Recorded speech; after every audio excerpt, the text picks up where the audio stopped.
Sa mga naghahanap ng pang-ulam ngayong araw, samahan nyo kaming mamalengke dito sa UH Palengke Palengke Raid! Raid! Mateo, mamalengke na tayo. Alam mo, Ida, sobrang sarap magpalengke. Na-miss ko actually yung mamalengke tayo. Nga. Next week punta tayo doon. Oo. Pero sa dami-dami ng mga isda dyan sa palengke, minsan talaga nakakalito kung ano bang pwede nating lutuin.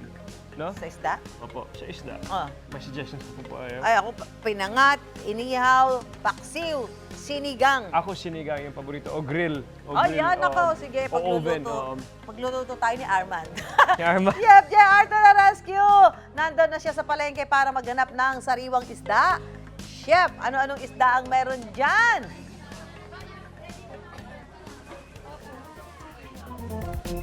A blessed morning sa inyo, Sanji, at sa lahat ng kasama natin dyan sa studio at sa lahat ng mga kapuso nating nakatutok ngayon. At tuloy-tuloy yung food exploration natin dito lang naman sa Binangonan Fish Market kung saan, or Fish Port actually, kung saan inaalam natin yung mga isda na karaniwang nabibili sa palengke at syempre, yung mga isda na magkakamuka. Malaking bagay po na malaman natin mga kapuso, no, yung mga differences ng mga isda na karaniwan nating nabibili, lalong-lalo na dun sa mga nanay, dun sa mga namamalengke talaga, para kung naghahanap tayo ng mas sulit na isda, kunyari may pinagkakasya tayong budget, mas mapapastretch pa natin yung ating pera. Kumbaga, eto, makikita natin, bigyan natin ng sample mga kapuso kasi minsan magkakamukha talaga sila, hindi natin alam yung difference. So ito yung pinakamadalas nating nakikita sa palengke, ito. Ito yung ating hito. Ayan, makikita ninyo ang itsura niya. At saka yung ating dalag. So yung difference nila, makikita niyo yung itsura. Ito parang ahas yung itsura ng dalag natin.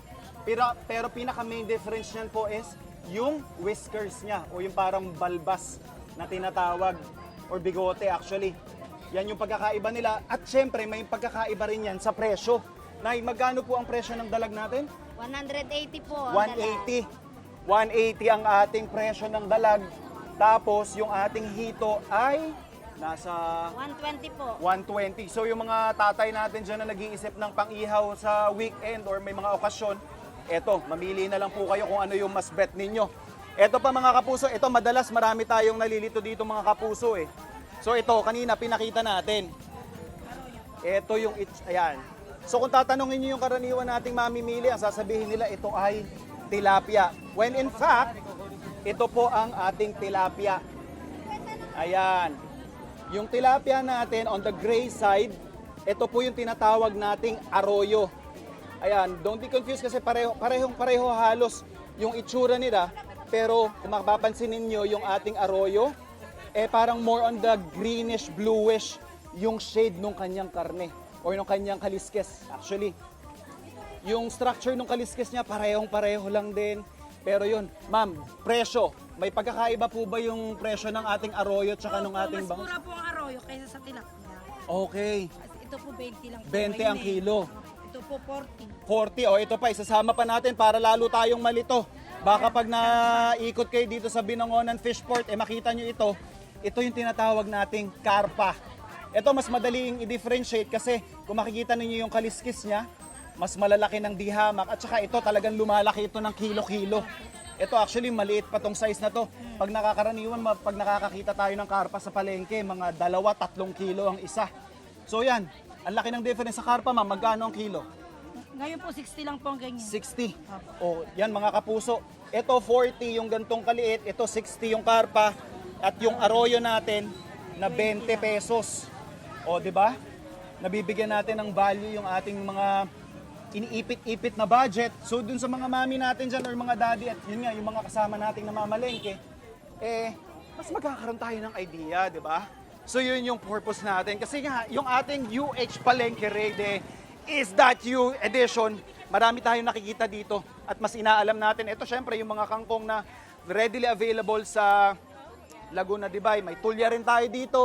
At yung paborito nga ng ating pambansang bayani, ayungin, medyo undersized pa to pero yan yung madalas din nabibili dito sa palengke na ito. And of course, syempre hindi lang basta kaalaman ang hatid natin sa ating mga food explorers na kasama dito, yung mga busy nating mga mami, nakitang-kita natin, karamihan. Syempre nagbibigay din tayo ng saya at papremyo mga kapuso. Meron tayo ngayong palaro na ibibigay. At tinatawag natin tong Isdayu.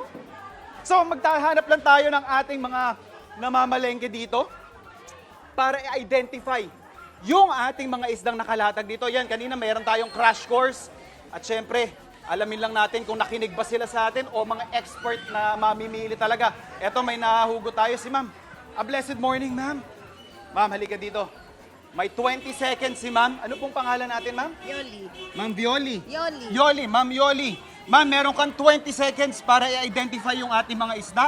At pag nakompleto mo yung 8 isda natin, meron kang 2,000 pesos! Pero don't worry, Ma'am Yoli, kasi pag hindi mo man nakompleto yan, meron naman tayong consolation prize na 500 pesos. So eto, Ma'am, ready ka na ba? Mukhang nagre-review ka na sa isip, ah. Kilala mo na ba sila lahat? Oo, kilala. Okay, Ma'am Yoli, timer starts! Ito yung pangalan, ma'am. Now! Panduli, Panduli. Dito. Wow! Expert, tilapia. bangus, Okay. dalag, karpa, aro. Ah, Ayan na, nalito na! Maya-maya daw. eto. Ala. Oh! Okay, 3 seconds.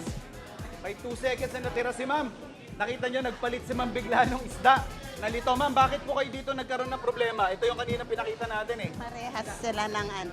Parehas sila ng itsura. So, eto, mga kapuso, ito yung sinasabi natin na magkamukha mismo talaga yung tilapia. Pero bilangin natin, ma'am, yung nakuha mong tama. Ano? Siyempre, bangus. Yung iba kasi malilito, may kamukha rin itong banak kung tawagin or bidbid dito. Tapos, ito yung kanduli. Ito po yung kanduli natin na actually, parang they treat this as parang peste sa Laguna de Bay kasi naninira ng lambat at saka sa mga manghuhuli po, ingat dito, delikado yan. Kanduli, tama po yan. Bangus, tama. Tilapia, tama. Dalag, nakinig si ma'am. At yung karpa natin, maya-maya o yung ating big head carp at yung ating arroyo. Congratulations, Mami Yoli! Woo! Ma'am, 2,000 pesos! Thank you! Mga kapuso! Salamat sa unang hearing! Yay! Magtuloy-tuloy po lang yung pamimigay natin ng premyo at saya at kaalaman, syempre, sa mga kasama natin dito, kaya tutok lang sa inyong pambansang morning show kung saan laging una ka, ha? Unang hiring!